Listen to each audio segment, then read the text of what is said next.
Credit rating agencies. Topic: The rating agencies. Too lax in the case of the subprime crisis, too hard in the case of the European sovereign debt crisis. Are they capable of doing their job properly? By Valois Rigol, Elliot Palette, and I, Louis Nierot.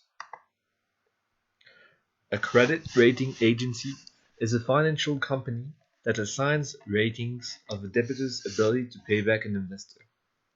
Agencies appeared in the USA in the middle of the 19th century because of the distance growing by the expansion of the West between customers and businesses.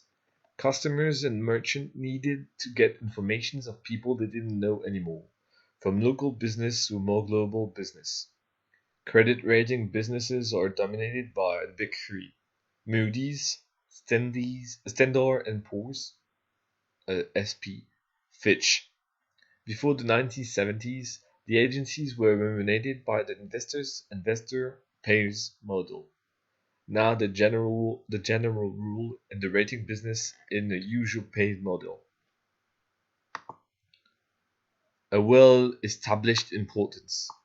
If Standard and Poor's, Moody's, and Fitch ratings now dominate the rating sector, it is mainly because these agencies all have a century of expertise or more to accrue. The weight of reputation here is undeniable. To ensure the seriousness of their ratings, they claim decades of collecting and tracking financial data at the transnational level. They also have the capital and human resources to evaluate tens of thousands of securities. This oligopolistic situation is therefore in some way intrinsic to the sector. Even if it had the choice between a large number of different rating agencies, the issuer would have every interest in soliciting those with the best reputation. In February 1996, a New York Times reporter, Thomas Freeman, said, "There are two superpowers in the world today, the United States and Moody's. The United States can destroy you by sending you bombs. Moody's can also do this by downgrading the rating of your bonds, and believe me, it is not always easy to know which of the two has the most power." In his view, the power of rating agencies related to their state rating activity will therefore be substantial. The big three have a 93% market share in Europe and 97% in America. S&P has 45% in Europe, Moody's has 31% in Europe, Fitch has 16% in Europe. All other agencies, 26 in Europe, end up with 7% of the European market and 3% of the American market.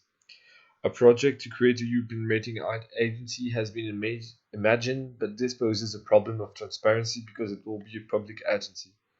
It is commonly accepted that these three major transnational rating agencies share about 95% of the revenues generated by the financial rating.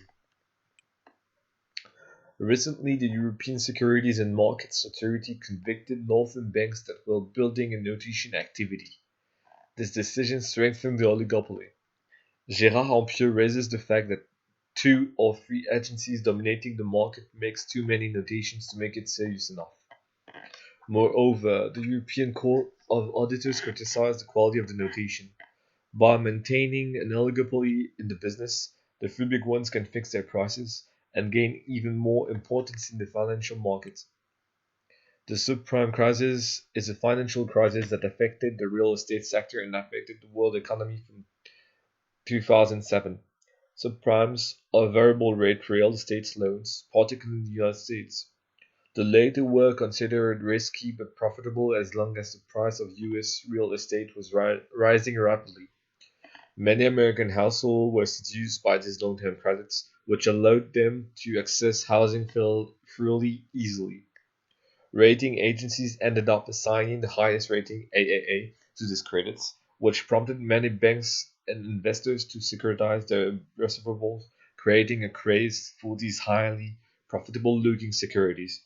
However, when households unable to cope with variable interest rates were unable to repay their loans, the whole system collapsed, causing the securities to fall.